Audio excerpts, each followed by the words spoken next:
फर्नांडिन फेलेनबर्ग, जो फेलेनबर्ग घराने का युवा स्वामी था, ये घराना सेना और पूरे साम्राज्य का सबसे समृद्ध परिवार था। इंपीरियल एकेडमी के जादू विभाग का छात्र था। उसकी शिक्षा दीक्षा बहुत ही उच्च स्तर की हुई थी। इसके अलावा वो जन्म से ही अमीर था। जिंदगी ने उसे शुरुआत से ही सब कुछ दे दिया था। पैसे का इतना दीवाना था कि वो हर किसी से कहता था कि इस दुनिया में नकद पैसे से ज्यादा कीमती कुछ भी नहीं है। वो अपना पूरा दिन व्यापारियों से बातचीत करने में बिताता था। हालांकि इसे बातचीत कहना भी एक तरह की औपचारिकता ही होगी। असल में वो अपना समय उन बेचारे व्यापारियों को डांटने फटकारने में बिताता था जो अपने बिक्री के लक्ष्य पूरे नहीं कर पाते थे। और मजे की बात ये कि वो हमेशा उन लक्ष्यों को दोगुना करने की उम्मीद रखता था। लेकिन जैसा कि कहावत है, मुसीबत अचानक ही आ जाती है। एक दिन वो एक नौकर से किसी ऐसे व्यापारी के बारे में बात कर रहा था जिसकी तरक्की कुछ खास नहीं हो रही थी। भले ही उस व्यापारी का दावा था कि उसकी बिक्री में काफी बढ़ोतरी हुई है। फर्नांडिन ने उसकी बात मान ली, लेकिन फिर भी उसे लगा कि ये काफी नहीं है। और ठीक उसी पल अचानक ही उस पर बिजली गिर पड़ी। बस यूं ही। बिजली का झटका इतना जोरदार था कि उसके चेहरे के हाव भाव पूरी तरह से बिगड़ गए। और ठीक उसी क्षण एक आत्मा उसके करीब आई। उसने पूछा कि वो कौन है। इस पर वो आत्मा खुशी से मुस्कुराई। उसे इस बात की बेहद खुशी थी कि उसे किसी का शरीर अपने कब्जे में लेने के लिए मिल गया था। अचानक एक विशाल हाथ उसकी ओर बढ़ा और उसके सिर पर हाथ रखकर उसके भीतर कुछ ऐसी चीजें डालने लगा जो उसकी समझ से बाहर थीं। फर्नांडिन को अपनी सहज बुद्धि से ये एहसास हो गया कि वो आत्मा उसके शरीर पर कब्जा करने की कोशिश कर रही है। उसने हमला करने के लिए थोड़ी सी माना यानी जादुई ऊर्जा जुटाई। और हालांकि वो चीज बिजली की कड़क की तरह जोरदार ढंग से उसके भीतर घुसी थी, लेकिन हैरानी की बात यह थी कि उसे बाहर धकेलना उतना मुश्किल नहीं था। फिर भी उसका कुछ हिस्सा फर्नांडिन के शरीर में समा चुका था। और ठीक उसी पल उसके दिमाग में कुछ ऐसी यादें उमड़ने लगी जिनसे वो बिल्कुल भी परिचित नहीं था। फर्नांडिन ने घबराकर अपनी आंखें खोली। तभी किसी ने उससे पूछा कि क्या वो यानी युवा स्वामी ठीक ठाक है। वो पूरी तरह से झुलसा हुआ दिख रहा था। उसे देखकर ये कहना मुश्किल था कि वो ठीक है। फिर उसके सामने कुछ अजीब सी लिखावटें उभरने लगी। दुनिया के विनाश की भविष्यवाणियां, 72 राक्षसों का आगमन और उसे उसके अपने परिवार से निकाल दिया जाना, ये सब बातें उन लिखावटों में थीं। इसके अलावा उन लिखावटों में ये भी लिखा था कि वो एक भिखारी बन जाएगा और अपना सारा धन दौलत गंवा बैठेगा। उस लड़के का भविष्य उसकी कल्पना से भी कहीं ज्यादा बुरा था।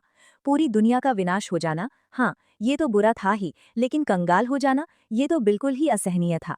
उस दिन से उसने ये पता लगाने की कोशिश शुरू कर दी कि आखिर हुआ क्या था।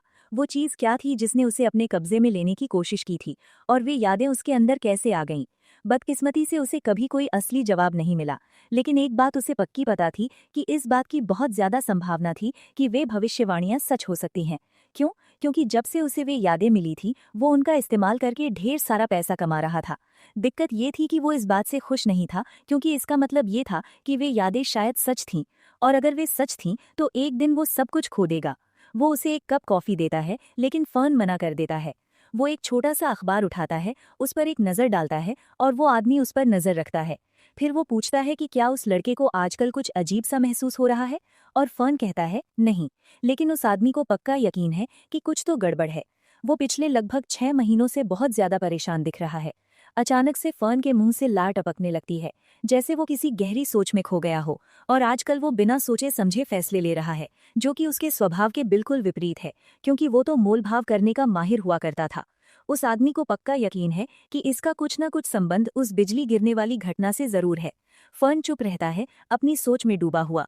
वो इस बात को मानना नहीं चाहता, लेकिन उस समय जो कुछ भी हुआ था वो अब भी उसे अंदर ही अंदर खाए जा रहा है, क्योंकि उसे अच्छी तरह पता है कि आखिर में वो एक भिखारी बनकर रह जाएगा। तभी उसकी नज़र अखबार में छपे एक नाम पर पड़ती है, आर्मियन। और बस उसे जबरदस्त गुस्सा आ जाता है। वो कमीना सचमुच वहां आ पहुंचा है।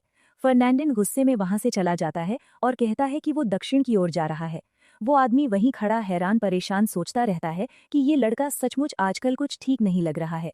इंपीरियल एकेडमी एक दूर दराज के इडवे पर बनी है, विशाल और भव्य, लेकिन ये पूरी तरह से जादू की मदद से बनाई गई है। वहाँ सब कुछ कृत्रिम है, इसमें कोई शक नहीं। फिर भी हमारा लड़का आज वहाँ है, क्योंकि ये पता लगाने का समय आ गया है कि क्या भविष्यवाणी सच है। उस भविष्यवाणी में जो कुछ भी लिखा गया था, उसमें से 3 भाग उसके लिए सबसे अलग थे।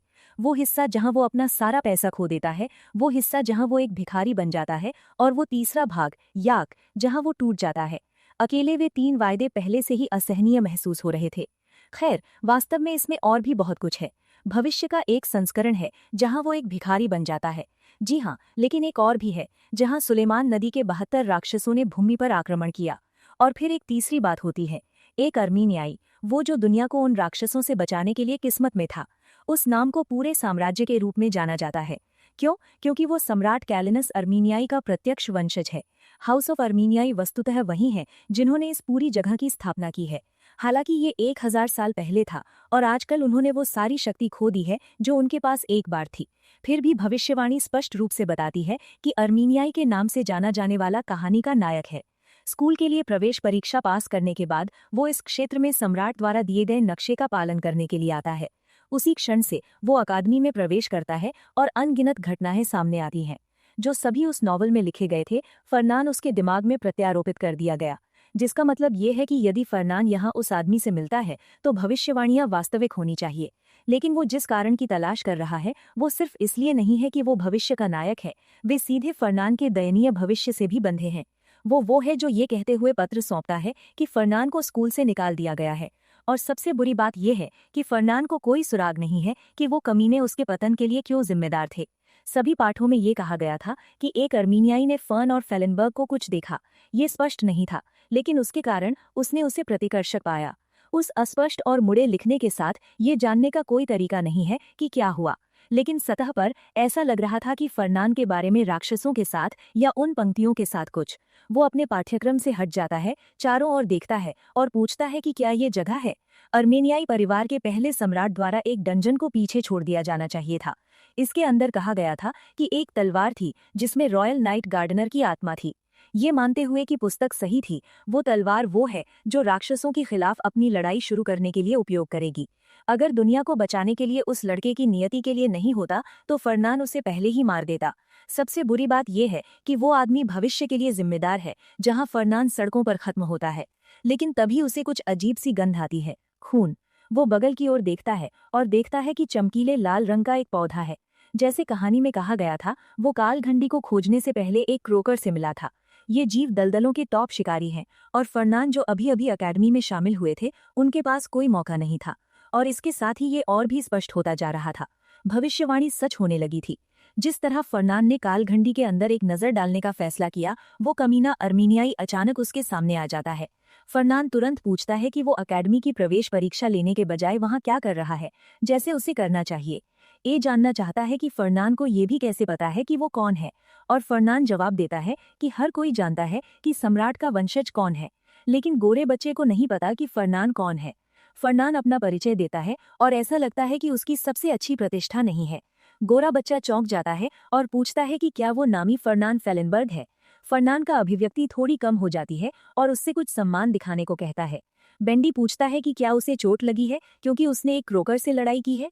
ए हाँ कहता है, वो खून से लथपथ है। ठीक उसी समय और वहां फरनान ने उसे एक उच्च श्रेणी की औषधि फेंकी और उल्लेख किया कि ये नियमित की तुलना में 10 गुना ज्यादा है। ए ये कहने वाला है कि उसके पास पैसे देने के लिए कुछ नहीं है या ऐसा कुछ है, लेकिन फरनान उसे आराम करने के लिए कहता है। वो ऐसा कोई नहीं है जिसे पैसे की जरूरत है। हाँ, ये लो, गरीब आदमी के लिए कुल अपमान। फिर फरनान कहते हैं कि बच्चे के पास शाही खून है। वो ये कहकर यकीन दिलाते हैं कि इसे एक निवेश के रूप में देखा जा सकता है। गोरा बच्चा एक पल के लिए उसे घूरता है, ये सोचकर कि शायद फरनान इतना पागल नहीं है जितना कि अफवाहें कहती हैं। वो उसका धन्यवाद करता है, लेकिन फरनान को पहले से ही एहसास हो रहा है कि ये आदमी उसे पैसे खर्च करवाने लगा है। वो औषधि बेवकूफ़ी महंगी थी, इसलिए वो उसे लेक्चर देना शुरू कर देता है, ये बताते हुए कि वो औषधि वास्तव में कितनी मूल्यवान है, और उसे बताता है कि वो उस पर जीवन भर का एहसान करता है। फिर वो अलविदा कहता है और वहां नहीं रहता, फिर भी उसे धन्यवाद कहते हुए कि एक दिन वो एहसान चुकाएगा। लेकिन निश्चित रूप से फरनान बस किनारे पर खड़ा है, दर्द में देखते हुए कि कमीना ऐसी औषधि पी रहा है जिसे उसे कमाने में घंटों काम करना पड़ता है। एक कारखंडी के अंदर प्रवेश करने के कुछ ही देर बाद फरनान उसका पीछा करता है। वो इस पर विश्वास नहीं कर सकता कि इस रिमोट की जगह पर वास्तव में एक डंजन है। जो चीज उसे भ्रमित करती है वो ये कि अभी भी अंदर से काम कर रहे जादुई लैंपों की संख्या। जब वो एक उठाता है तो उसे पता चलता है कि ये एक विशेष दीपक है जो पर्यावरण से मन को हमेशा जलाने के लिए अवशोषित करता है। वो चीज एक भाग्य के बराबर है, और निश्चित रूप से जब से ए ब्रोकन है उसने इसे उठाने की भी जहमत नहीं उठाई। ये शो करता है कि बच्चा कैसा है। फरनान को इस भविष्यवाणी से याद है कि ये लड़का बुरी तरह से घायल होने पर इस जगह पर आता है। वो खुद को चलते रहने के लिए कमजोर औषधियों को चुभना शुरू कर देता है। लेकिन समस्या ये है कि बच्चे व्यावहारिक रूप से अपनी पसलियों को एक हाथ से पकड़े हुए हैं। वे कमजोर औषधि कुछ नहीं कर रहे हैं, फिर भी जिद्दी बेवकूफ आगे बढ़ता है। फिर अचानक उसकी आंखें चमक उठी। एक सहज प्रतिक्रिया। एक वेदी पर एक सादा दिखने वाली तलवार है। सादा देख रहे हैं? कृपया, ये प्रकाश के नीचे चमकती एक विशाल चमकती तलवार है। वो सादा कैसा है? ए उसे कसकर पकड़ लेता है और उस पल में उसका प्रकाश पूरे सी को भर देता है। गुफा। जब एनी अपनी आंखें खोलती है तो वो अब कालकोठरी में नहीं है। फरनान देखता है कि ऐसा होता है। बच्चा कमरे से बाहर नहीं निकला और वो अंदर कहीं नहीं है, वो बस गायब हो गया। पत्थर आज भी उस निशान को दिखाता है जहां तलवार हुआ करती थी। और ये सब फरनान को और भी अधिक परेशान करता है, क्योंकि इसका मतलब है कि भविष्यवाणी सामने आती रहती है, जिसका मतलब ये भी है कि अब किसी भी दिन निष्कासन पत्र आ जाएगा। उनसे हाउस ऑफ हाउस फेलेनबर्ग के रूप में उनका खिताब छीन लिया जाएगा। उसे सार्वजनिक रूप से अपमानित किया जाएगा। उसके पिता उसे फिर कभी अपना चेहरा नहीं दिखाने के लिए कहेंगे। जैसे वो क्या है? ये मूल रूप से कहने का एक अच्छा तरीका है, आपके जीवन के लिए अलविदा बच्चे। फन में अपना सिर खुजलाया। उसे विश्वास नहीं हो रहा है कि वो वास्तव में गरीबी की ओर चल रहा है। ये कैसा शापित भविष्य है। एक अर्मेनियाई नायक है, नायक जो सभी को बचाने जा रहा है, और वो भी जो फरनान के पूरे जीवन को बर्बाद करने जा रहा है। फिर भी वो इससे इनकार नहीं कर सकते। लड़का एक बढ़ते स्टॉक की तरह है जो मूल्य प्राप्त करता रहता है। असली मुद्दा ये है कि उनके व्यक्तित्व बिल्कुल मेल नहीं खाते। फन केवल पैसे और लाभ की परवाह करता है, सेना नहीं है, और सम्मान और न्याय के बारे में है। यदि फन अपने वास्तविक व्यक्तित्व को बहुत अधिक दिखाने देता है तो वो उस लड़के के साथ किसी भी तरह का संबंध बनाने का मौका खो सकता है। उनका कहना है कि ये एक कठिन समस्या है। बटलर पूछता है कि वो किस बारे में बात कर रहा है। फरनान हाइट से पूछता है कि वो क्या सोचता है। एक निश्चित निवेश का अवसर है जो इसके लिए जाने पर 1 टन पैसा ला सकता है। हाइट का कहना है कि वो बिना किसी हिचकिचाहट के निवेश करेंगे। फरनान सहमत है, लेकिन फिर पूछते हैं, क्या होगा यदि इस निवेश का प्रबंधन करने वाले लोगों के पास एक ऐसा व्यक्तित्व है जो पूरी तरह से अपने आप से टकराता है? हाइट जवाब देता है कि ये कोई समस्या नहीं है। ड्यूक ने हमेशा कहा कि पैसे के शामिल होने पर भी व्यक्तित्वों को संरेखित किया जा सकता है। इससे फरनान रुक जाता है और सोचता है, हाँ, वो सही है। चीजों को खत्म करने की कोई जरूरत नहीं है। सिद्धांत समान थे, निवेश करे, जोखिम ले और भाग्य बनाए। जब संभावित लाभ इतना अधिक था तो टकराव वाले व्यक्तित्वों की अनदेखी की जा सकती थी। फिर भी उसे और जानकारी की आवश्यकता थी, और उसे इतने अधिकार से इसकी आवश्यकता थी, तो वो कहता है कि वो बाहर जा रहा है। भाई उसे याद दिलाने की कोशिश करता है कि उनकी बैठक बाद में किसी के साथ होने वाली है, लेकिन लड़का पहले ही जा चुका है। अकादमी में आपका छात्रावास आपकी रैंक पर निर्भर करता है। यदि आप शीर्ष 10 में हैं तो आप रॉयल्टी की तरह जी रहे हैं। रैंक 11 और 30 के बीच आपको अभी भी एक अच्छा कमरा मिलता है, लेकिन शीर्ष 30 से बाहर हो जाते हैं, आप मूल रूप से डंपर के बगल में सो रहे हैं। यकीनन अगर उन्होंने सब कुछ अशुभ बनाने की कोशिश की, लेकिन यह अभी भी एक बड़ा महल है। वो हताश आवाज चिल्ला रही है कि छात्रावास कितना शर्मनाक है। वो माली की आत्मा है। तलवार से एक को नहीं उठाया गया है। आत्मा पहले से ही उस पर ये कहते हुए पड़ी है, कोई वंशज इस दयनीय प्रतिभा के साथ समाप्त नहीं हुआ है। वो ये कहते हुए शेखी बघारता रहता है, ये पूरी तरह से शर्मिंदगी है। अगर सम्राट को इसके बारे में पता होता तो वो दृष्टि में हर राक्षस की गर्दन काट देता। ये विराम नहीं है, वो राक्षसों का पालन पोषण क्यों कर रहा है? आत्मा जवाब देती है कि अगर राक्षस किसी तरह शामिल नहीं होते तो वो प्रकट नहीं होता। एक बड़बड़ाता है कि वो कुछ नहीं कर पाएगा, वो बहुत कमजोर है। अभी अकादमी में शुरू हुआ, जो केवल इस नाजुक व्यक्ति द्वारा वापस लाए जाने के लिए आत्मा को और भी उग्र बना देता है। क्या अपमान है। ए पीछे धकेलता है और कहता है कि ये पहले सम्राट की गलती है। वो था जिसने शाही उत्तराधिकार प्रणाली को समाप्त कर दिया और इसे वर्तमान सेटअप के साथ बदल दिया, जहां 7 महान घर वोट देते हैं। हमारे लड़के का परिवार एरियन वहीं सबसे ऊपर है। जाहिर है सम्राट ने भी अपनी अधिकांश भूमि साम्राज्य को दान कर दी। रुको रुको, एरियन नहीं है, इसका मतलब है कि हमारा मुख्य आदमी फेलनबर्ग है। गोरा बच्चा ये कहता रहता है कि इन सब के कारण उन्होंने अपनी तलवार की टेक्निक भी खो दी है। मूल रूप से वो पिछली शताब्दी को आत्मा के लिए सारांशित कर रहा है, लेकिन अब ये देखकर कि अब चीजें कितनी गड़बड़ है, वो आत्मा के मूड को थोड़ा ऊपर उठाने की कोशिश करता है। उसके पास अभी भी क्षमता है, और इसके अलावा वो उसे परिवार के सम्मान को बहाल करने में मदद कर सकता है। हो सकता है कि अब दिखाना सम्राट की योजना का हिस्सा हो। फिर कोई एरियन के लिए पुकारते हुए दरवाजा खटखटाता है। आवाज से ही आप पहले से ही अनुमान लगा सकते हैं कि ये कौन है ना? हाँ, ये वही है। वो स्मॉग कमीना पहले से ही एक सूट में खड़ा है, हमेशा की तरह मुस्कुरा रहा है। वो पूछता है कि क्या ए व्यस्त है? ए कहता है वास्तव में नहीं, कुछ भी जरूरी नहीं है। फरनान कहता है कि ये एक अच्छा समय है, फिर उन्हें कहीं थोड़ा शांत जाना चाहिए, वहां बहुत अराजक है। ए उसे 1 सेकंड इंतजार करने को कहता है। वो अभी जागा है, लेकिन फरनान उसे याद दिलाता है कि उसने किसे औषधि दी और उसे आगे बढ़ने को कहता है। जाहिर है, ए उस भावना को छिपाने की कोशिश कर रहा है जो उसके ठीक पीछे तैर रही है, लेकिन ये केवल वो इसे देख सकता है। जो अभी जस्ट रिवाइव हुआ है वो जानता है कि वे वास्तव में कौन है, गंदी अमीर और कुछ नहीं। वो चेतावनी देता है कि इस तरह के लोगों के साथ शामिल न हो, लेकिन इसके बजाय फरनान जो पहली चीज लाता है वो तलवार है। ओ हाँ, वो इसे अपनी छोटी सी बातचीत के लिए लाया है। ए पूछता है कि फरनान उससे क्यों मिलना चाहता था। फरनान कहता है कि ये कोई बड़ी बात नहीं है, उसने बस उसे काटने के लिए आमंत्रित किया, लेकिन ए हिचकिचा रहा है। जगह बहुत महंगी लगती है। फरनान जवाब देता है कि आप एक सीनियर के आमंत्रण को ठुकरा नहीं सकते और जाने के लिए सहमत हो जाते हैं। इसलिए वे दोनों वहां बैठे बैठे चीजों की जांच कर रहे हैं, जबकि फरनान चुपचाप देखता है। बच्चा दयालु और सहज लग रहा था, लेकिन फरनान जानता था कि वो कुछ छिपाने की कोशिश कर रहा है। वो आगे बढ़ता है और पूछता है कि अकादमी से स्नातक होने के बाद लड़का क्या करने की योजना बना रहा है। आमतौर पर लोग अपने प्रभाव को बढ़ाने के लिए इस तरह की जगह पर आते हैं। एरियन परिवार के किसी व्यक्ति का यहाँ होना अजीब है, देखते हुए कि वे हमेशा इस तरह की चीजों में शामिल होने से इनकार करते हैं। ए का कहना है कि वो यहाँ है क्योंकि वो लोगों को इस बारे में बात करते सुनकर थक गया है कि कैसे उसका परिवार धोया हुआ है। एरियन लोगों के पास अभी भी शाही खून है, भले ही सिर्फ एक नाम हो, और इस कारण से वो एक सच्चा शूरवीर बनना चाहता है और परिवार का सम्मान बहाल करना चाहता है।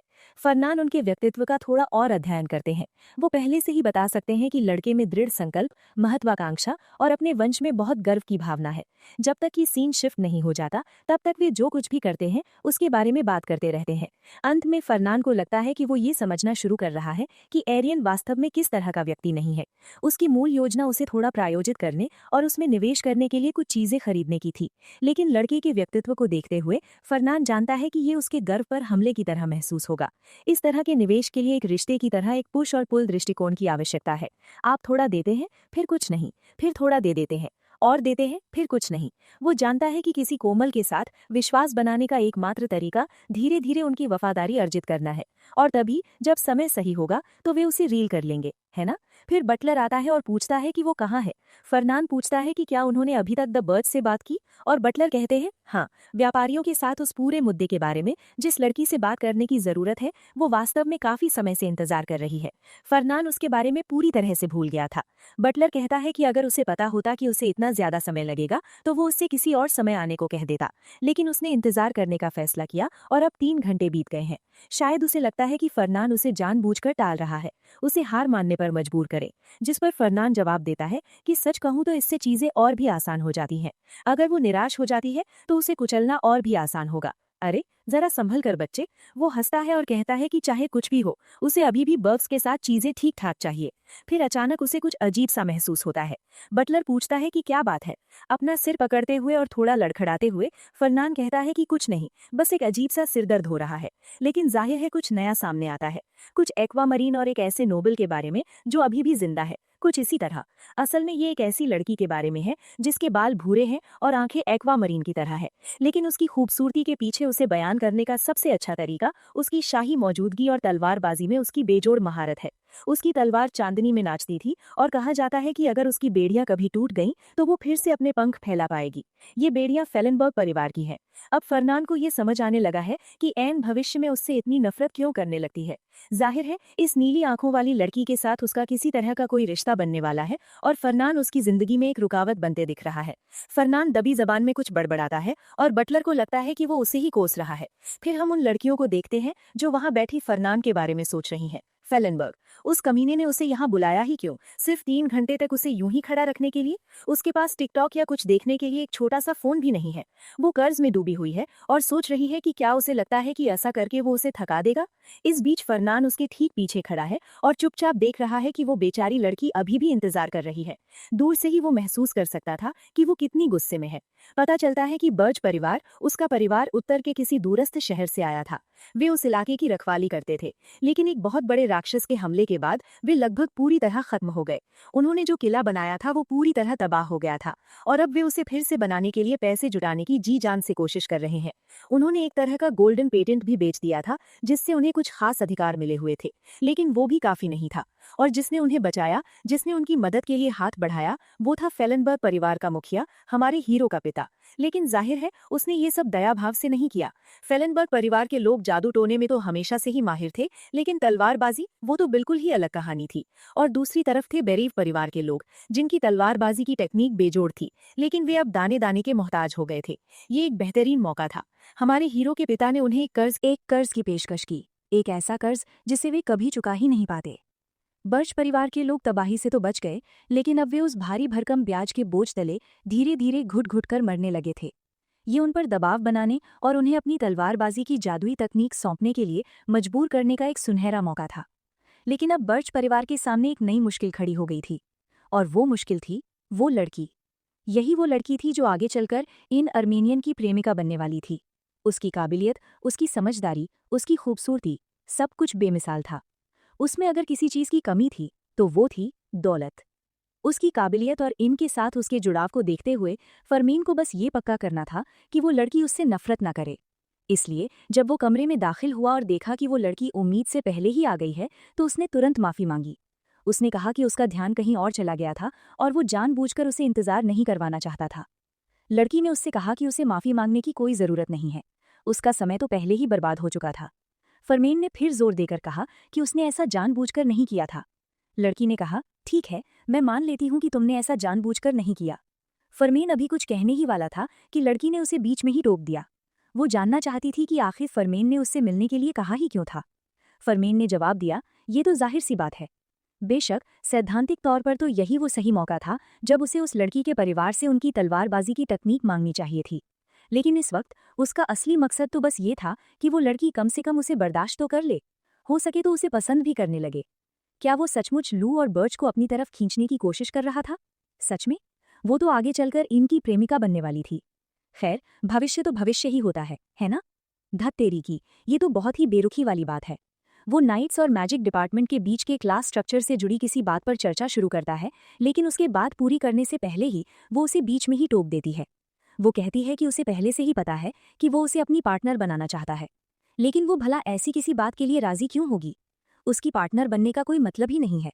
डिपार्टमेंट में दूसरे नंबर की स्टूडेंट होने के नाते उसके लिए टॉप 10 में से किसी के साथ टीम बनाना ज्यादा फायदेमंद रहेगा, न कि उसकी जैसे किसी के साथ। लेकिन तभी वो कहता है, अगर तुम 3 साल तक मेरी पार्टनर बनी रहती हो तो मैं तुम्हारा सारा कर्ज चुका दूंगा, बस एक शर्त पर। उसे अपने स्पॉन्सर के तौर पर स्वीकार करना होगा। वो सचमुच उस लड़की को खरीदना चाह रहा है। वो पूछती है कि वो इतनी हद तक क्यों जा रहा है। वो कहता है कि ऐसा इसलिए है क्योंकि क्लास से जुड़ी ये बातें बहुत अहम हैं, लेकिन फिर भी उसे ये बात समझ नहीं आती। वो न सिर्फ उसे एक पार्टनर के तौर पर चाहता है, बल्कि अब वो उसे स्पॉन्सर भी करना चाहता है। शायद उसे पता नहीं है, लेकिन वो अकेडमी में स्कॉलरशिप पर है। वो जो कुछ भी कमाती है वो सीधे उसके परिवार के पास चला जाता है। वो ज्यादातर आम स्टूडेंट्स के मुकाबले ज्यादा सादगी से रहती है। सादगी से, है ना? वहां एक आलीशान कुर्सी पर बैठी है, जबकि एक औरत उसके कपड़े ठीक कर रही है। ओह हाँ, वो कपड़े खरीदती नहीं है, औरतें उसके लिए कपड़े सिलती हैं। समझ गया। फर्नांडीन उससे कहता है कि वो इतना ज्यादा सोचना बंद करे। वो बस इसलिए इन्वेस्ट करना चाहता है क्योंकि वो टैलेंटेड है, और कुछ नहीं। लीना शायद दूसरे नंबर पर हो, लेकिन अभी पहले नंबर पर एलन डोनार्ड्स नाम का कोई व्यक्ति है। फिर भी उसमें इतनी काबिलियत थी कि एक दिन वो इस महाद्वीप के 10 सबसे ताकतवर लोगों में शामिल हो सके। अब हमारे हीरो के लिए ये जानने का समय आ गया था कि वो एक छिपा हुआ हीरा है या नहीं। वो ट्रेनिंग के मैदान में कदम रखती है और कहती है कि उसे अब भी ठीक से समझ नहीं आ रहा कि वो क्या सोच रहा है। फर्नांड समझाता है कि वो यहाँ ये साबित करने आया है कि उसके साथ जुड़ना कोई बुरा फैसला नहीं था। वो पहले से ही जानती है कि इसका क्या मतलब है। वो उससे लड़कर ये साबित करने की कोशिश करेगा, इसलिए वो उसे चेतावनी देती है। उसकी जीतने का कोई चांस नहीं है। 10वें रैंक पर होने के नाते उसे बस मार ही पड़ेगी। हालांकि वो ये मानती है कि वो उतना बुरा भी नहीं है, फिर भी उसे ये समझना होगा कि दूसरे और 10वें रैंक के बीच का फासला बहुत बड़ा है। लेकिन वो बस उससे कहता है कि अब आ जाओ। वो कहती है, ठीक है, मैं तुम्हें खुद को साबित करने का मौका दूंगी। अरे वाह, वो पहले से ही अपनी जादुई शक्ति जुटा रहा है। आखिरकार ये बंदा अब सिर्फ पैसों के अलावा किसी और चीज का इस्तेमाल करने वाला है। तुरंत ही पत्थरों का एक झुंड उसकी तरफ तेजी से आता है। हमारा हीरो किसी अनजान भाषा में मंत्र पढ़ रहा है और वो हमला सीधे उसकी तरफ जाता है। लेकिन वो बस अपनी तलवार एक बार घुमाती है और मुस्कुराते हुए उन सबको काट डालती है। उसी पल वो उसकी तरफ तेजी से दौड़ पड़ती है। स्टैश इधर उधर उड़ रहा है, कभी बाएं तो कभी दाएं। वो बहुत तेजी से आगे बढ़ रही है। वो सचमुच हैरान है कि वो कितनी आसानी से पूरी जगह को तहस नहस कर रही है। वो लगातार जादुई हमले करता रहता है, लेकिन वो उन्हें ऐसे रोकती रहती है जैसे ये कोई बड़ी बात ना हो। और फिर धड़ाम, वो टेलीपोर्ट हो जाता है। अब वो उसके पीछे है और एक जादुई घेरा बना रहा है। वो जानती है कि ट्रेनिंग का मैदान का फर्श मजबूत बनाया गया है ताकि वो किसी भी तरह के जादू का सामना कर सके। और फिर भी न जाने कैसे वो सब कुछ तबाह कर रहा है। इससे वो एक पल के लिए रुक जाती है। क्या फर्नांड फेलनबर्ग सचमुच ये सब कर सकता है? वो बस वहां शांति से खड़ा होकर एक के बाद एक जादुई हमले करता जा रहा है और अपनी छड़ी जमीन पर जोर से पटक रहा है। अब उसे हैरानी होने लगी है कि क्या फर्न और फेलनबर्ग अब तक अपनी असली ताकत छिपा रहे थे? तो ये लड़का अमीर भी है, हैंडसम भी और चुपके से ताकतवर भी। अरे थोड़ी ताकत दूसरों के साथ भी बांटो। वो देखती है कि वो बिना आराम किए लगातार कई जादू कर रहा है जिसका कोई मतलब नहीं बनता। ऐसा करने के लिए उसे बहुत ज्यादा माना की जरूरत पड़ेगी। ये पक्का किसी 10वें रैंक वाले इंसान की ताकत का लेवल नहीं है। इस हिसाब से तो वो सच में हार जाएगी। वो एक बवंडर खड़ा करती है और हवा में तैरते सारे पत्थरों के टुकड़े टुकड़े करना शुरू कर देती है। फोन फिर से सामने आता है और किसी को देखकर मुस्कुराता है। पूरा ट्रेनिंग ग्राउंड अब ढह रहा है। छत टूटकर गिर रही है। पत्थर हर तरफ उड़ रहे हैं। हाथ में तलवार लिए वो फिर से उस पर हमला करने दौड़ती है। तलवार के वार की एक और बौछार। और अब हमारा हीरो अभी भी बस वहीं खड़ा है। देखते हैं कि क्या वो उसे मार पाती है। लेकिन अचानक तलवार जमीन पर गिरकर खनखना उठती है। रुको, नहीं, वो उसकी जादुई छड़ी थी। थोड़ा शर्मिंदा सा दिखते हुए वो कहता है कि वो हार मानता है। उसे तुरंत शक होता है कि वो उसके साथ मजाक कर रहा है। क्या वो सचमुच उसे जलील करने की कोशिश कर रहा है? वो कहता है नहीं, उसकी सारी माना खत्म हो चुकी है। वो सच में अब और कुछ नहीं कर सकता। वो एक पल के लिए उसे घूरती है। ऐसा नहीं लगता कि वो नाटक कर रहा है। अब सब कुछ समझ में आ गया। उसने अपनी सारी माना पूरी तरह से खर्च कर दी थी। इस तरह से उसके जीतने का कोई चांस नहीं था। क्योंकि वो खुद को बचाने में कामयाब रही थी, इसलिए ये साफ तौर पर उसकी जीत मानी जाएगी। लेकिन फिर भी उसे कुछ बेचैनी महसूस हो रही थी। इस पूरी बात में कुछ तो ऐसा था जो उसे ठीक नहीं लग रहा था। फिर फर्नन कहता है कि उसके पास उसके लिए कुछ है। हाँ, उसे हराने के लिए ये उसका इनाम है, चॉकलेट का डिब्बा। उसे पता है कि उसे चॉकलेट पसंद है। जाहिर है उसका परिवार दुनिया की कुछ सबसे बेहतरीन चॉकलेट बनाता है। उसे पक्का यकीन है कि वो इसे मना नहीं करेगी। और अगर उसे ये वाली चॉकलेट पसंद नहीं आती तो वो इसके बजाय कोई क्रैकन चॉकलेट भी खरीद सकता है। थोड़ी हैरान और मुंह में पानी आते हुए वो कहती है कि ऐसा लगता है कि उसने उसके बारे में काफी रिसर्च की है। और वो पलटकर जवाब देता है कि वो उसके जैसी किसी लड़की के लिए इतनी मेहनत कभी नहीं करेगा। वो मिन्नतें करते हुए कहती है कि क्या उसे प्यार है या नहीं, अपना मन पक्का करो। वो कहता है कि उसने तो बस टॉप रैंकिंग में कुछ लोगों के नाम देखे थे। वो जवाब देती है कि इसी को तो स्टॉकिंग कहा जाता है, और फिर उससे मुंह फेर लेती है। वो उससे कहती है कि सिर्फ इसलिए उसे चॉकलेट देने की कोशिश करना बंद करे। वो कोई बच्ची नहीं है। वो थोड़ा और जोर देता है तो वो उसके हाथ से चॉकलेट झपटते हुए कहती है ठीक है, लेकिन फिर वो उसे रोक लेती है। वो कुछ पूछना चाहती है। आखिर उसके पास इतनी ज्यादा माना कैसे है, इतनी कि वो एक के बाद एक इतने सारे चेन स्पेशल इस्तेमाल कर सके। आमतौर पर किसी जादूगर के लिए ऐसा करना नामुमकिन है। अगर वो इतना माहिर है तो ये सामान्य सीमाओं से कहीं ज्यादा है। फिर उसका रैंक सिर्फ 10वां क्यों है? वो मुस्कुराता है और कहता है कि ये तो जाहिर सी बात है। एक व्यापारी को लाइमलाइट में रहने की जरूरत नहीं है। ये बंदा जानबूझकर अपना रैंक कम रखता है ताकि ज्यादा पैसे कमा सके। उसे अपनी शान की भी परवाह नहीं है। मुनाफे के आगे तो उसकी शान भी दूसरे नंबर पर आती है। वो अपनी छड़ी की तरफ देखता है। पास ही कोई पूछता है कि क्या हुआ। ये हाइड है। वो जानना चाहता है कि फरनान ने माना रिफिल और माना एम्पलीफायर का सारा स्टॉक क्यों खत्म कर दिया। हमारा हीरो बताता है कि उसे लुइना के साथ द्वंद्व युद्ध करना पड़ा, और वो हैरानी की बात है कि काफी मजबूत थी।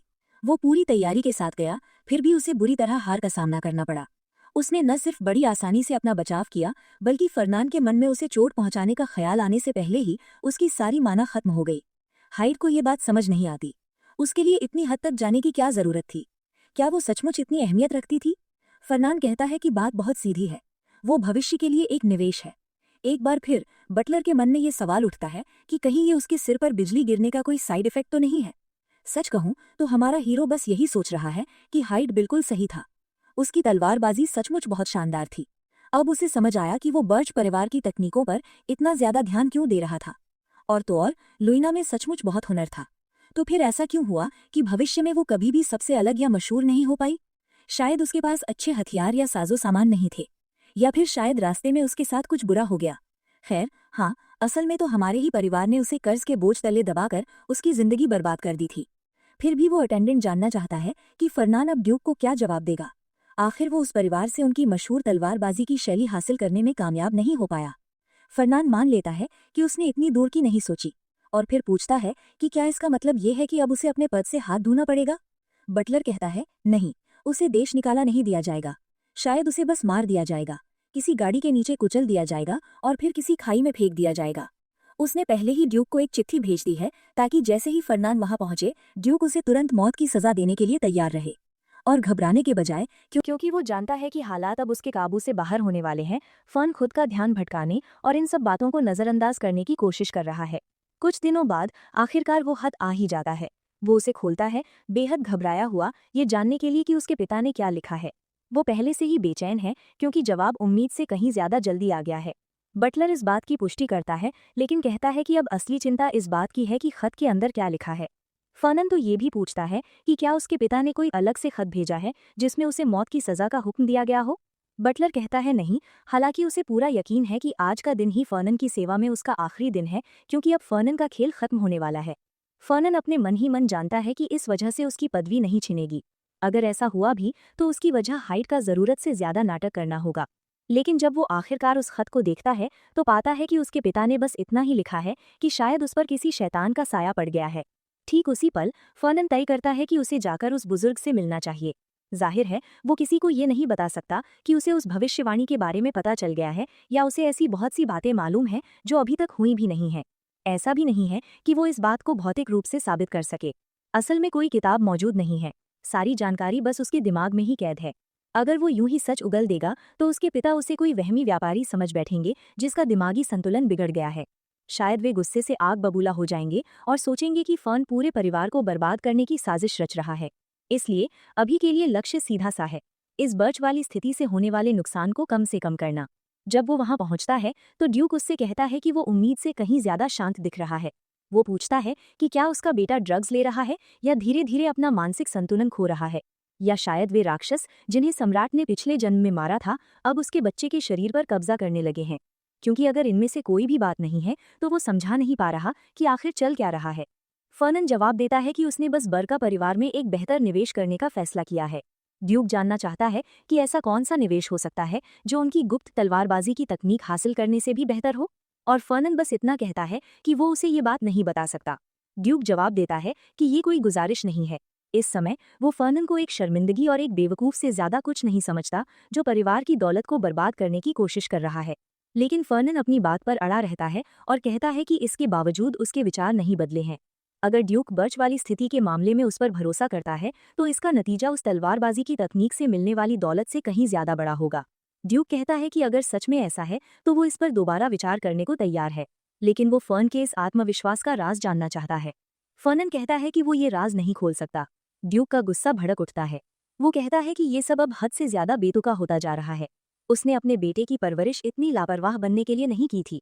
उसे ये समझना चाहिए कि ऐसी चीजों को सिर्फ गोलमोल बातों और खोखले वादों से नहीं सुलझाया जा सकता।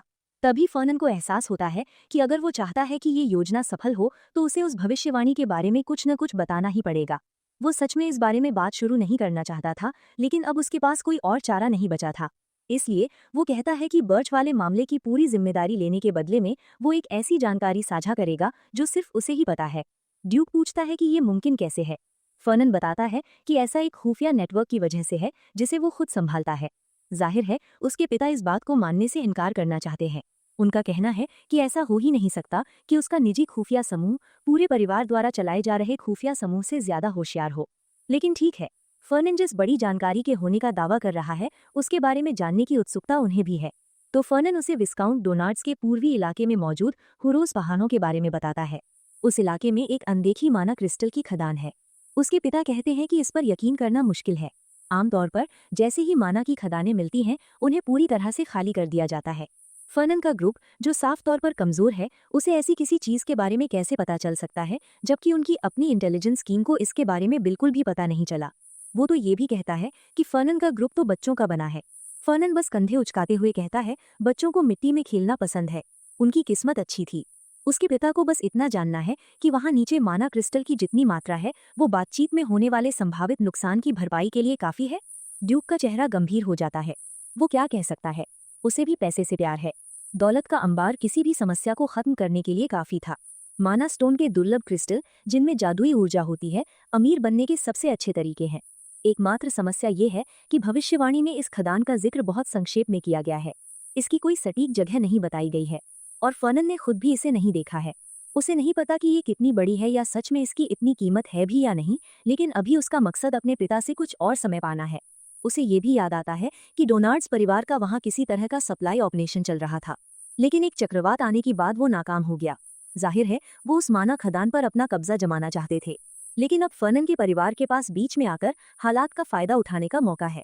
ड्यूक कहता है कि अगर फर्नन की बात सच है तो इससे उसकी की हुई गड़बड़ ठीक हो सकती है, लेकिन पहले इसकी पुष्टि करनी होगी। अभी के लिए फर्नन को स्कूल लौट जाना चाहिए और अपनी पढ़ाई पर ध्यान देना चाहिए। फर्नन उसे धन्यवाद देता है और पसीना पोंछते हुए बाहर निकल जाता है, सोचते हुए कि कम से कम वो ड्यूक का गुस्सा शांत करने में कामयाब रहा। लेकिन जैसे ही वो जाने लगता है उसके पिता फर्नन को बुलाते हैं। वो घबराकर पीछे मुड़ता है। क्या बात है? ड्यूक बस उसे रात के खाने पर बुलाता है क्योंकि वो पहले से ही वहां मौजूद है।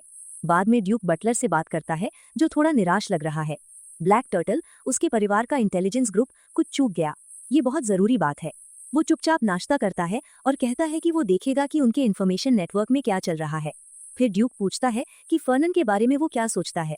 वो कहता है कि वो लड़का एक इज्जतदार व्यापारी बनने की राह पर है। ड्यूक सहमत है, लेकिन फिर भी जानना चाहता है कि उन्हें इस खदान के बारे में कैसे पता चला। ये बात समझ में नहीं आती। उन्हें फर्नांडन के इंटेल ग्रुप की भी जांच करनी चाहिए। पता लगाना चाहिए कि उन्हें इस तरह की जानकारी कैसे मिल रही है। शायद इसी चीज में उनकी विशेषज्ञता है। जाहिर है फर्नन का ग्रुप गोल्डन पिलर कहलाता है और फर्नन खुद माना स्टोन्स का पता लगाने में माहिर है। हालांकि उसके पास अग्नि जादू में बेहतरीन प्रतिभा है, लेकिन फिर भी उसने पूरी तरह से पृथ्वी पर ध्यान केंद्रित किया। पृथ्वी जादू, सिर्फ पत्थरों के बारे में और ज्यादा समझने के लिए। वो छोटा कमीना। ड्यूक कहता है कि एक तरह से ये बात समझ में आती है। उसके बेटे की जादुई प्रतिभा मेल खाती है और उसका ग्रुप ठीक इसी चीज की जांच करता है। फिर भी उन्हें और ज्यादा जानकारी चाहिए। बटलर उन्हें सावधान रहने की सलाह देता है। हो सकता है कि फर्नन उनकी उम्मीद से कहीं ज्यादा तेजी से आगे बढ़ रहा हो, लेकिन ड्यूक मुस्कुराते हुए कहता है कि उसे अपने बेटे से इतनी असाधारण चीज की उम्मीद नहीं थी। अगर ये सच निकलता है तो बहुत बढ़िया, लेकिन अभी उन्हें उस लीना बर्किप नाम की लड़की के बारे में पता लगाना होगा और समझना होगा कि उसने बेचारे छोटे फर्नेंजो को कैसे अपने जाल में फंसा लिया। बटलर कहता है कि ऐसा लगता है जैसे ड्यूक को सच में यकीन है कि उसी लड़की ने उसे बहकाया है। वो कहता है बेशक उसे यकीन है। उसने फर्नन को एक होशियार व्यापारी बनने के लिए पाला पोसा था, वरना वो लड़का इतनी बेवकूफी भरी चीज पर पैसे क्यों लुटाता। वजह साफ है, वो प्यार के खेल में हार गया। फिर भी वो बात समझता है। लड़का अभी जवान है, जवानी को काबू करना आसान नहीं होता। लेकिन ड्यूक, वो अब जवान नहीं रहा। उसे उनके रिश्ते से कोई फर्क नहीं पड़ता। जरूरी ये समझना है कि फर्नान इन सब में क्यों शामिल हो रहा है। वो लड़का जिसे अपने पिता से भी ज्यादा पैसे प्यारे हैं, अचानक ऐसी चीज क्यों चुन रहा है। सीन बदलता है और लुइना खुशी खुशी एक बहुत बड़ा आइसक्रीम कोन खा रही है जो हमारे लड़के ने उसे वहां दिया था। वो कार्लोस नाम के किसी आदमी के बारे में बात कर रही है। जाहिर है वो भी उसे स्पॉन्सर करना चाहता था, लेकिन जब उसे पता चला कि फर्नान पहले से ही उसे स्पॉन्सर कर रहा है तो वो किसी और के पीछे पड़ गया। फर्नान पूछता है कि उसने उसे ये बात क्यों बताई। उसे समझना चाहिए कि अफवाहें फैलती हैं, लेकिन वो जवाब देती है कि आखिर में सबको पता चल ही जाएगा। इसके अलावा उसे पहले से ही पता है कि लोग यही मानेंगे कि उसने सिर्फ पैसों के लिए उसके साथ पार्टनरशिप की है और वो इसे छिपाना इसलिए नहीं चाहती क्योंकि खैर असल में बात यही है। वो सिर हिलाता है और कहता है, हाँ, पैसा बहुत बढ़िया चीज़ है। उसे ये सच में बहुत पसंद है। पैसे से ऐसी कोई चीज़ नहीं जो तुम न खरीद सको, है ना। तब उसे समझ आता है कि लोग उसे धन का राक्षस क्यों कहते हैं। ठीक इसी वजह से वो उससे नफरत करती है। और तभी वो उसे कुछ देता है, एक अमृत और एक वाउचर। वो अमृत मैंड्रेक की जड़ों से बना था और उस वाउचर को उसकी कंपनी के किसी भी स्टोर पर जाकर किसी हथियार के बदले भुनाया जा सकता था। वो तुरंत जानना चाहती है कि उसने ऐसा क्यों किया। उसके लिए इतनी महंगी चीज़ खरीदना तो नामुमकिन है। वो स्पॉन्सरशिप कॉन्ट्रैक्ट की बात छेड़ता है। वो कहती है कि उसे इस बारे में पता है, लेकिन फिर भी ये कुछ ज्यादा ही है। इस तरह की चीज़ें बहुत ही दुर्लभ होती है। हालांकि उसके हाव भाव देखकर वो पहले ही समझ जाती है ये चीज़ सिर्फ उसके जैसे लोगों के लिए ही दुर्लभ है। ऐसे लोग जो कंगाल हैं और कर्ज में डूबे हुए हैं, उसके लिए ये कुछ भी नहीं है। फिर भी वो इसे लेने से मना कर देती है। इस बीच फर्नान कुछ सोच रहा है। ये देखते हुए कि भविष्य में उसे भिखारी बनना तय है, अभी वो इसे रोकने के लिए जो कुछ भी कर सकता है वो 100% फायदा ही है। वो उससे कहता है कि उसका सहारा लेने से मना करना उनके कॉन्ट्रैक्ट की शर्तों के खिलाफ है। आखिरकार उसने स्पॉन्सरशिप लेने के लिए हाँ कही थी। वो गुस्से से आग बबूला होकर चिल्लाती है, ठीक है, मैं इसे ले लूंगी। वो खड़ा होता है और कहता है, क्लास में मिलते हैं। जैसे ही वो वहां से जाता है, वो सोचना बंद नहीं कर पाती। भले ही ये एक स्पॉन्सरशिप हो, लेकिन इसकी कोई ना कोई कीमत जरूर चुकानी पड़ेगी। क्या कॉन्ट्रैक्ट में कोई ऐसी छिपी हुई शर्त है जिसकी वजह से उसे सब कुछ गंवाना पड़ सकता है? ऐसा तो नहीं हो सकता, है ना? लेकिन जिस बात ने उसे सबसे ज्यादा परेशान किया, वो ये थी कि उसे समझ नहीं आ रहा था कि वो उसके लिए इतना कुछ क्यों कर रहा है, उसे इतनी सारी दुर्लभ और कीमती चीजें क्यों दे रहा है। शायद वो उसे बहला फुसलाकर उसके परिवार की तलवारबाजी की तकनीक चुराना चाहता हो, या शायद बात कुछ और ही हो। जो भी हो, इससे कोई फर्क नहीं पड़ता। ऐसा तो हो ही नहीं सकता कि उसे उससे प्यार हो गया हो। हाँ, बिल्कुल। जिस पल कोई ऐसा कहता है, आप समझ जाते हैं कि अब उसका बुरा हाल होने वाला है। बेचारा ए आर्मेनियन। कोई उसे बता दे कि उसकी होने वाली मंगेतर, जिससे वो अभी तक मिला भी नहीं है, उसे पहले ही कोई और चुरा चुका है।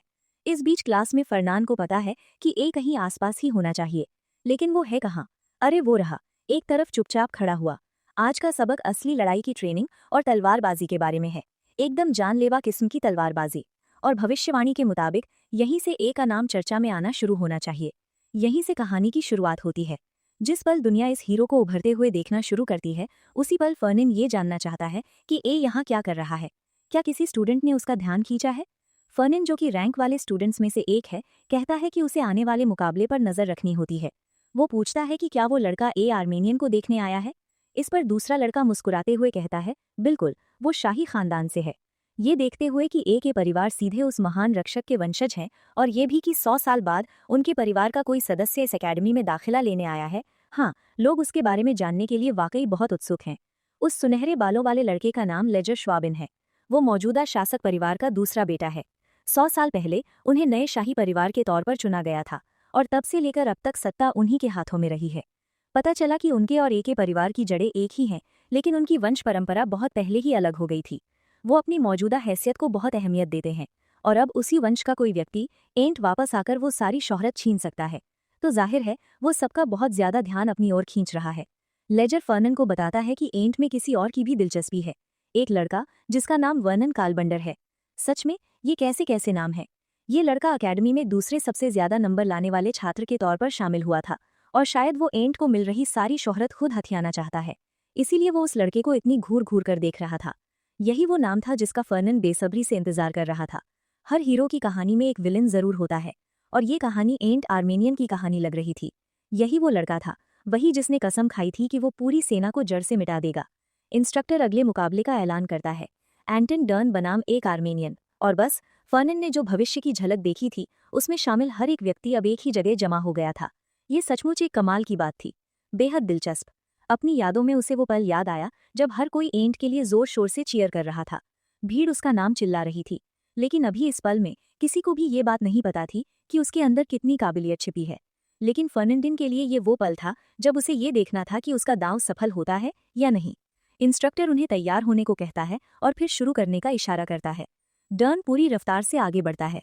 तलवारों की पहली ही टक्कर से एंट थोड़ा घबराया हुआ सा लगता है। डर्न सीधे उसकी गर्दन पर वार करता है। क्या वो सचमुच ऐसा कर रहा था? क्या वो सचमुच उसकी गर्दन काट देना चाहता था? लेकिन एंट हवा में उछलता है और एक तरफ जाकर जमीन पर उतरता है। फिर भी इस छाल से उसकी सारी ताकत खत्म हो जाती है। ऊपर स्टैंड्स में बैठा दूसरा राजकुमार टिप्पणी करता है कि एंट की किस्मत बहुत खराब थी कि पहले ही राउंड में उसका मुकाबला इतने माहिर खिलाड़ी से हो गया। एंटन डर्न ने एंट्रेंस एग्जाम में 10वीं रैंक हासिल की थी। वो यकीनन ऐसा व्यक्ति नहीं था जिसे कम आंका जाए। वैसे एंट की रैंक 36 थी, और ये तब की बात है जब उसके हाथ सम्राट की तलवार नहीं लगी थी। दूसरा राजकुमार कंधे उचकाते हुए कहता है कि यहाँ देखने लायक कुछ भी नहीं है, और वहां से जाने लगता है। लेकिन फर्नन को लगता है कि कुछ दिलचस्प होने वाला है। ठीक उसी पल ए अपने विरोधी के चेहरे पर एक जोरदार वार करता है। उसकी गाल पर एक हल्का सा कट लगता है और उसकी यूनिफॉर्म फट जाती है। और उसी पल उसे एहसास होता है कि अगर तलवार थोड़ी और आगे चली जाती तो वो बीच से 2 टुकड़ों में कट जाता। अब तो वो दोनों घमंडी लड़के भी, जो पहले उस सुनहरे बालों वाले लड़के को कम समझ रहे थे, अचानक उस पर ध्यान देने लगते हैं। फर्नन समझ जाता है कि ए को शुरू में सिर्फ इसलिए मुश्किल हुई थी क्योंकि डर्न ने बहुत आक्रामक तरीके से हमला किया था। ये बस लड़ाई के अनुभव की कमी थी, लेकिन उसमें हुनर साफ दिखाई दे रहा था। और एक बार जब वो पूरी तरह से मुकाबले में उतर गया तो टॉप 10 में रैंक करने वाले लड़के को हराने में उसे बस कुछ ही सेकंड लगे। अब डर्न घुटनों के बल गिरा हुआ है, पूरी तरह से शर्मिंदा, उस लड़के से हार गया जिसकी रैंक 38 थी। रुको, क्या पहले उसकी रैंक 36 थी? क्या उसकी रैंक हर मिनट गिर रही है? डर्न गुस्से से भर जाता है और ऑरिक्स को चिल्लाकर कहता है कि ऐसा हो ही नहीं सकता कि वो यहाँ हार जाए। एक तरफ खड़े दो छात्र आपस में बात करते हैं कि ए हमारी उम्मीद से कहीं बेहतर प्रदर्शन कर रहा है, लेकिन वो 10 रैंक वाले किसी लड़के को हरा ही नहीं सकता। दूसरा राजकुमार कहता है कि खैर, कम से कम वो आर्मी के नाम के साथ तो न्याय कर ही रहा है। जिस लड़के को बेहुनर माना जाता था वो काफी अच्छा प्रदर्शन कर रहा है, लेकिन फर्नन इसे बिल्कुल अलग नजरिए से देखता है। हुनर की कमी ऐसी कोई बात नहीं थी। सच तो ये था कि वो बंजर जमीन से था। उसे ठीक से ट्रेनिंग लेने के लिए कभी कोई सहारा या संसाधन नहीं मिले थे, और इसके बावजूद वो यहाँ उस लड़के का डटकर मुकाबला कर रहा था जिसने अपनी पूरी जिंदगी ट्रेनिंग में बिता दी थी। ये लड़का सचमुच कुछ खास था। कोई हैरानी की बात नहीं कि भविष्यवाणी ने उसे ही चुना था, और अब दुनिया को पता चलने वाला था कि इस कहानी का असली हीरो कौन है। डर्न की तलवार हवा में उछलती है। वो जमीन पर गिर पड़ता है और हाफते हुए सांस लेने की कोशिश करता है। पूरी तरह से हार चुका है। इंस्ट्रक्टर घोषणा करता है कि विजेता आर्मी का लड़का है। ए वहां खड़ा कानों तक मुस्कुरा रहा है। जैसे ही भीड़ खुशी से झूम उठती है और तालियां बजाती है, वो लाल बालों वाला लड़का गुस्से से घूरता है, और वो पैसे का शैतान भी, वो भी जश्न मना रहा है। उसके शेयरों की कीमत बहुत ज्यादा बढ़ गई है। अब इसे कहते हैं अच्छा निवेश। वो खुशी में एक हल्की सी धुन गुनगुनाता है। वो पूरी तरह से खुश है। लेकिन अब ये देखने का समय आ गया है कि आसपास के लोग आपस में फुसफुसाने लगे हैं, ये सोचकर कि क्या वो दोनों, फर्नन और लुइना, सचमुच एक दूसरे के जोड़ीदार हैं। हाँ, बिल्कुल। अगला बड़ा निवेश, लुइना, जो उसके ठीक बगल में खड़ी है और गुस्से से उबल रही है। वो बड़े ही बेपरवाही से पूछता है कि क्या उसने वो अमृत ले लिया और वो सारा सामान उठा लिया जो उसने उसे दिया था। वो एक शब्द नहीं बोलती, लेकिन सच तो ये है कि जब उसे वो सारा सामान मिला था तो वो मन ही मन बहुत खुश हुई थी, और जब उसने वो अमृत पिया तो उसकी शक्ति आसमान छूने लगी। फिर भी वो शांत रही और बस इतना बुदबुदाई कि ये बुरा नहीं था, ये ठीक ठाक था। अचानक कोई चलकर उनके पास आया। ये वो इंस्ट्रक्टर था जिसने बताया कि सभी परफेक्ट जोड़ियों को फाइनल कर दिया गया है, और शुक्र है कोई भी देश से नहीं आया था। वो जादू विभाग की रोसेलिया थी, और उसके बगल में खड़ा लड़का नाइट ग्रैड था। वो उनके पास से गुजरते हुए उन्हें कुछ स्क्रॉल कागज की रोल थमाता है और घोषणा करता है कि क्लास शुरू होने वाली है। सभी को असिस्टेंट से नक्शे मिलेंगे और पहली क्लास प्रैक्टिकल होगी। कम से कम इस अकेडमी में वे सचमुच एक अच्छी लड़ाई को महत्व देते हैं। लाल बालों वाली लड़की कहती है कि आज उन्हें असली ट्रेनिंग मिलने वाली है। अब से उन्हें सीधे मैदान में उतार दिया जाएगा। उन्हें जो नक्शा मिला है उसमें मंजिल पर निशान लगा हुआ है। उन्हें बस 4 घंटे के अंदर ठीक उसी जगह पर पहुंचना है। लेकिन यहाँ एक पेंच है। वे न तो बहुत जल्दी पहुंच सकते हैं और न ही बहुत देर से। उन्हें ठीक 4 घंटे बाद, यानी ठीक 2 बजे वहां पहुंचना है। कुछ जिज्ञासु छात्रों ने पूछा कि क्या इसका उनके ग्रेड पर कोई असर पड़ेगा। उन्हें साफ साफ बता दिया गया, ये मिड टर्म एग्जाम जितना ही जरूरी है। उनकी गोथिक प्रोफेसर ने कहा कि अगर कोई सवाल नहीं है तो वे अब निकल रहे हैं। वो बस उन्हें शुभकामनाएं देती है। सीन बदलकर जंगल के अंदर एक गहरे पहाड़ पर पहुंचता है, और वहां वो जबरदस्त जोड़ी नजर आती है। उनमें से एक पूछता है कि वे ठीक किस जगह पर हैं, लेकिन लीना पहले से ही जोश में है और उनसे आगे बढ़ने को कहती है। फिर भी उन्हें शायद पहले नक्शे पर एक नज़र डाल लेनी चाहिए। लेकिन तभी जब वे पीछे मुड़ते हैं तो देखते हैं कि एक और जोड़ी उन्हें घूर रही है, और लाल बालों वाली लड़की लुइना को आवाज देती है। फर्नन तुरंत सबको पहचान लेता है, और हक्स और नेंट पालेन दोनों की रैंक 70 से नीचे है। दूसरे शब्दों में, उन पर समय बर्बाद करना भी बेकार है। धत तेरी की, ये तो बहुत ही रूखा जवाब था। आमतौर पर वो यही कहता, ऐसा इंसान जो पूरी तरह से तर्क यानी लॉजिक के आधार पर फैसले लेता है। आगे वे पहले ही आधा रास्ता तय कर चुके हैं, लेकिन वो लड़की लड़ने के लिए तैयार है, और फर्नन बस कंधे उचकाकर उससे कहता है कि वो जो चाहे करे। तो वो अपनी तलवार निकालती है और कहती है कि अब कुछ बोनस पॉइंट्स पाने का समय आ गया है। वो पूछता है कि क्या इसे जादू से निपटाना ज्यादा आसान नहीं होगा। वे इस बात पर बहस करते रहते हैं कि इससे कैसे निपटा जाए, जबकि दूसरा लड़का बस वहां से खिसकने का कोई रास्ता ढूंढ रहा होता है। लेकिन ठीक अगले ही पल लीना हवा में कलाबाजियां खा रही होती है और ऐलान करती है कि वो अब वे बोनस पॉइंट्स पक्के करने वाली है। हुफ, लगता है वे बेचारे छात्र तो पूरी तरह से खत्म हो गए। खैर, उनमें से एक ने काफी मजबूत बैरियर तो खड़ा किया था, उसकी तारीफ तो बनती है। असल में छोड़ो, सब खत्म हो गया। वे दोनों जमीन पर पड़े रो रहे हैं, और बस इसी तरह एक और टीम बाहर हो गई। ऑब्जर्वेशन रूम में वापस आकर प्रोफेसर टिप्पणी करते हैं कि एक और टीम बाहर हो गई है। हर कोई उम्मीद से कहीं ज्यादा तेजी से बाहर हो रहा है। रोसेलिया, जो कि गोथिक प्रोफेसर है, को लगता है कि ये ठीक ही है। कम से कम छात्र राक्षसों के हाथों तो नहीं मारे जा रहे हैं।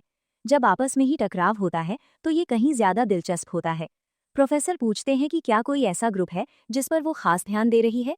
वो कहती है, बेशक, लुडगर मैन और एलिन डोनिट्स सबसे मजबूत टीम है। कार्लोस भी एक ऐसा नाम है जिस पर नजर रखना बनता है, और जाहिर है वो पूरी क्लास की सबसे अजीब टीम है, लुइना बर्चोव और फर्निंडन फेलेनबर्ग। वो इस बात से सहमत होता है कि ये जोड़ी बिल्कुल ही अप्रत्याशित थी, और सच कहूं तो लुइना नुकसान में लग रही है। क्या इसकी वजह पैसा था?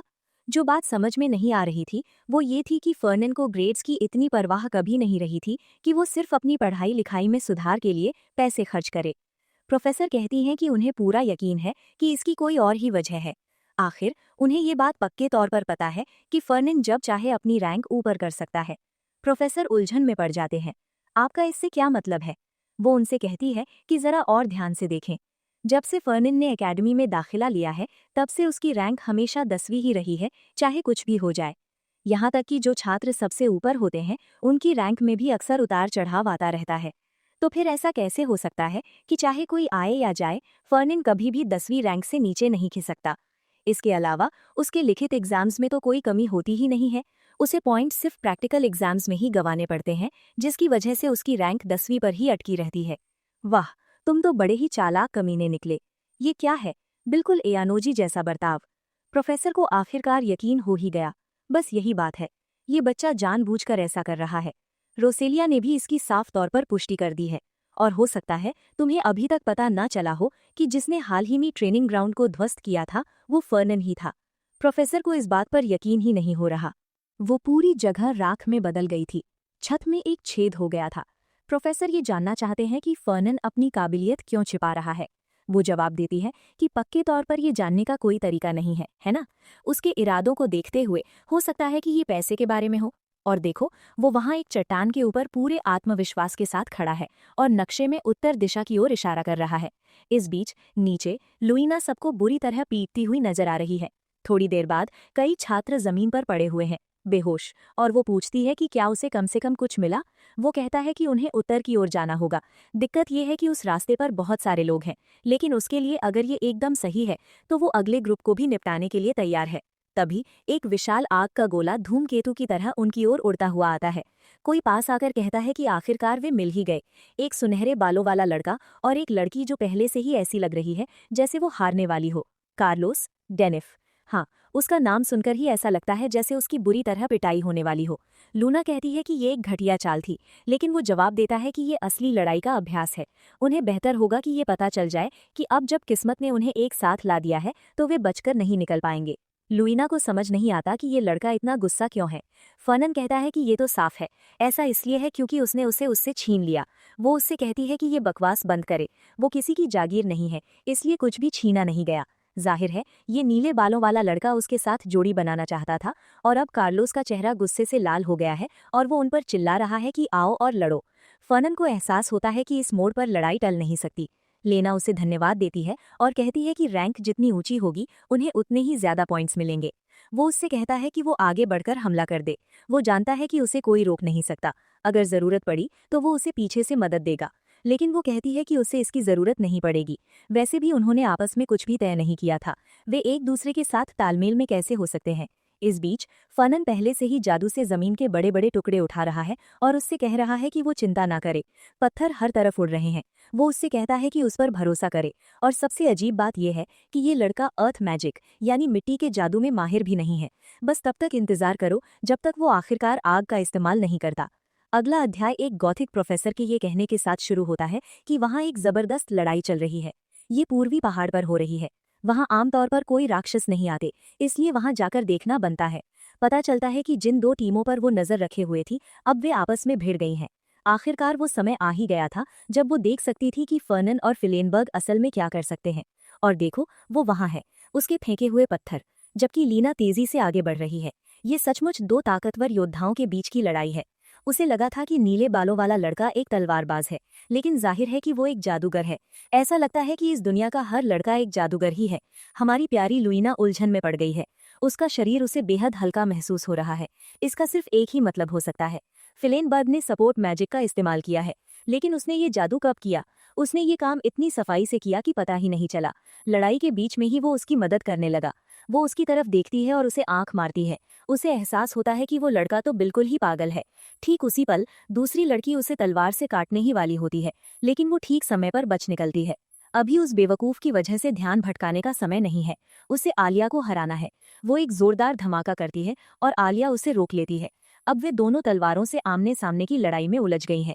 लेकिन तभी आलिया का साथी बिजली का एक तेज झटका छोड़ता है। आपको लगेगा कि फर्नन बीच में आएगा, लेकिन नहीं। लीना को वो झटका लग जाता है। वो सुन पड़ जाती है और हिल भी नहीं पाती। आलिया आगे बढ़ती है और कहती है कि अब सब कुछ खत्म हो गया है। लीना बुदबुदाती है कि ये कुछ भी नहीं है, लेकिन अब बहुत देर हो चुकी होती है। आलिया अपनी ऑरा को सक्रिय करती है और कहती है कि खेल खत्म। तभी मैदान में एक सुनहरी चमक कौंधती है। ये बिजली नहीं बल्कि एक उल्कापिंड है। नहीं, पता चलता है कि फर्नन ने एक तरह के टेलीपोर्टेशन का इस्तेमाल किया है। उसने एक सब्स्टिट्यूशन स्पेल का इस्तेमाल किया और उसे खींचकर ठीक अपने पास ले आया। वो हक्की बक्की रह गई। ये सब क्या था? वो बस इतना कहता है, जादू। ये एक नई तकनीक है जिसे उसने अपने परिवार के साथ मिलकर बनाया है। पता चला कि ये काफी काम की है और इसे इस्तेमाल करने का ये एकदम सही समय था।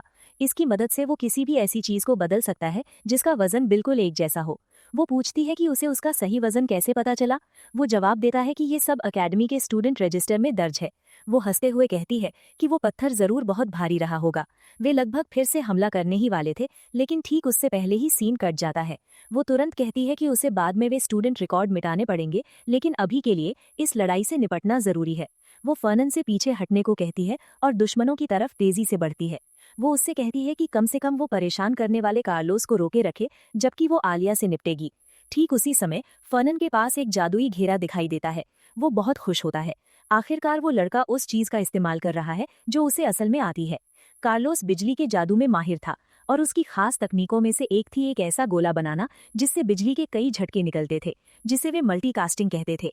वो मंत्र उन कारणों में से एक था जिसकी वजह से वो डिपार्टमेंट में इतनी ऊंची रैंक पर था।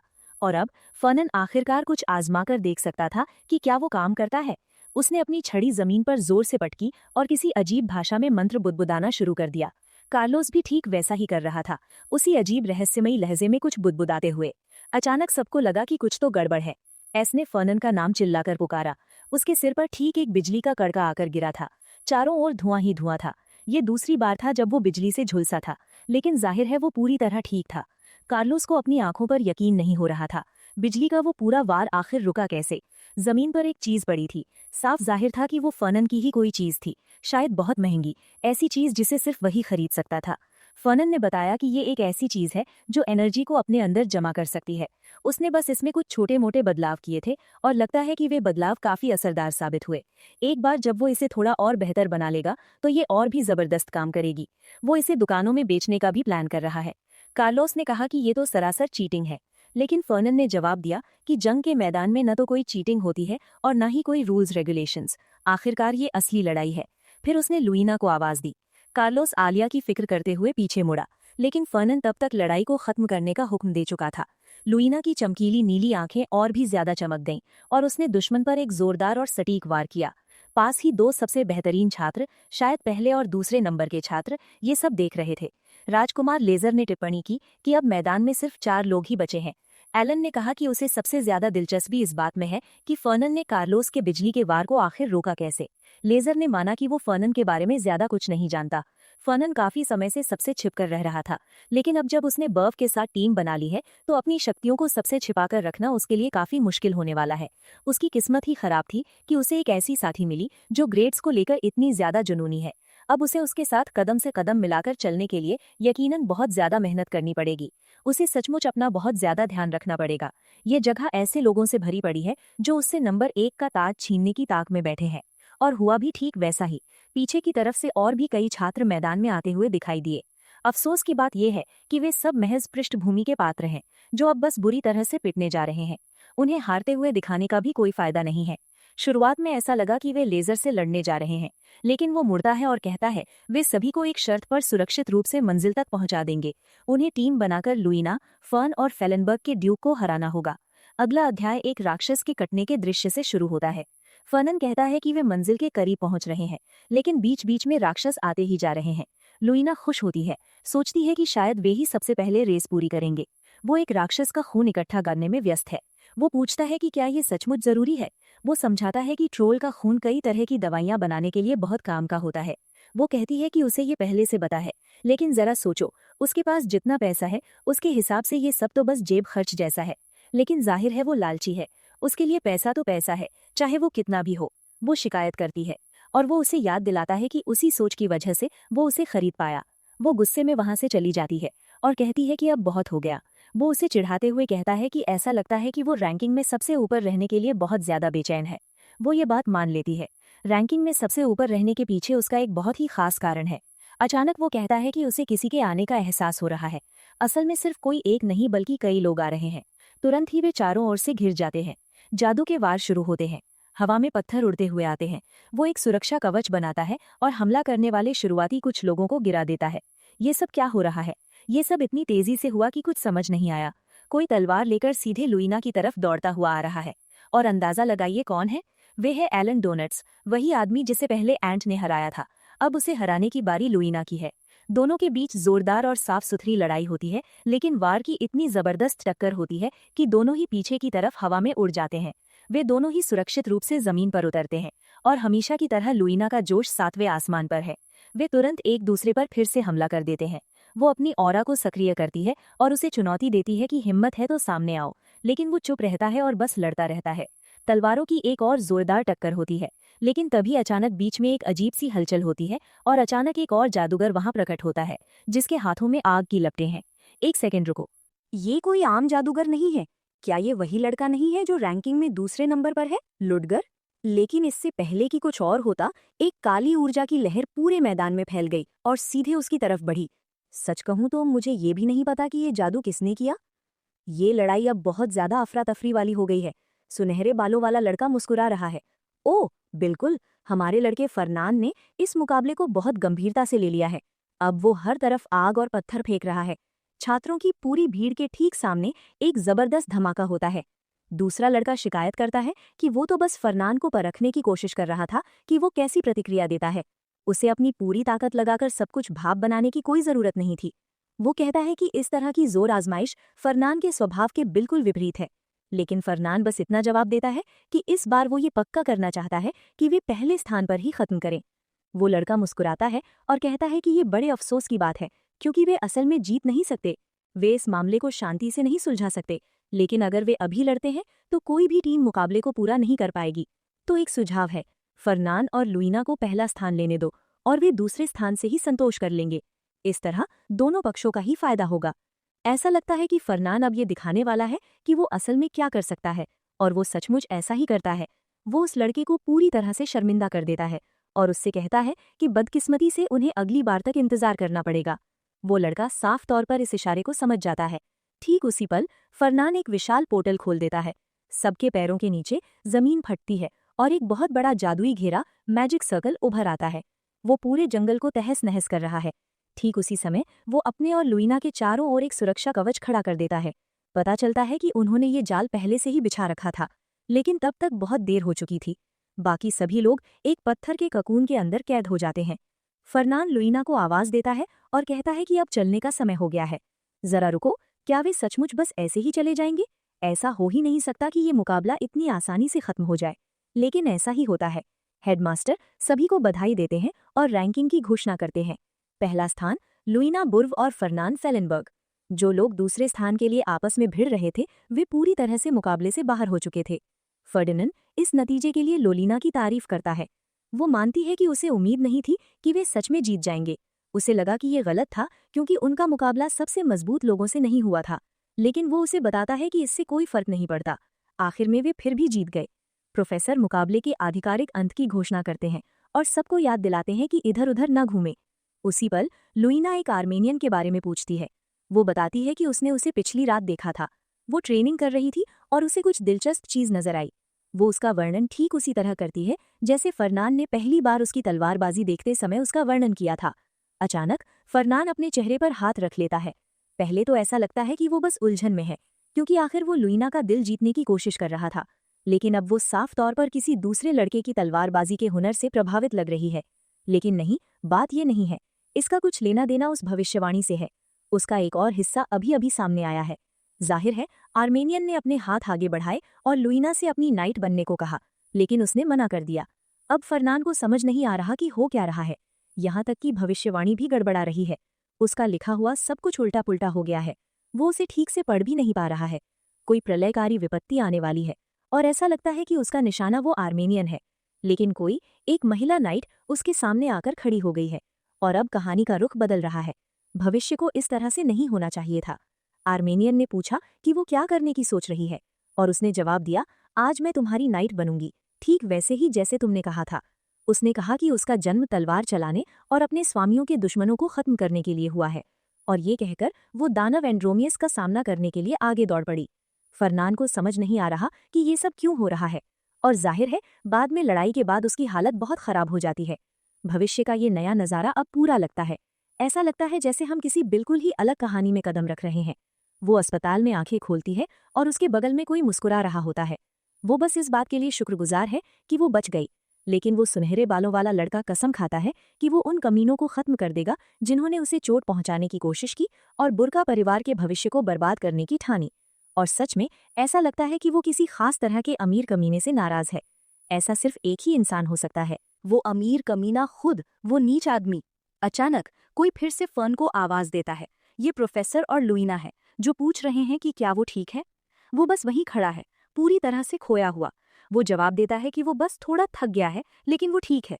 जब प्रोफेसर उसे अस्पताल ले जाने की बात शुरू करते हैं तो उसका ध्यान इस बात पर ज्यादा होता है कि उसे आखिरकार समझ आ गया है कि कोई आर्मेनियन उसे दुश्मन क्यों मानेगा।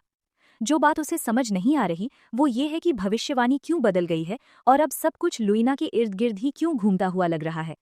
इससे भी अजीब बात यह है कि ऐसा लगता है कि जो कुछ भी होने वाला है वो बहुत जल्द होगा, यानी वो दानव एंड्रयू मेलियस अब कभी भी सामने आ सकता है।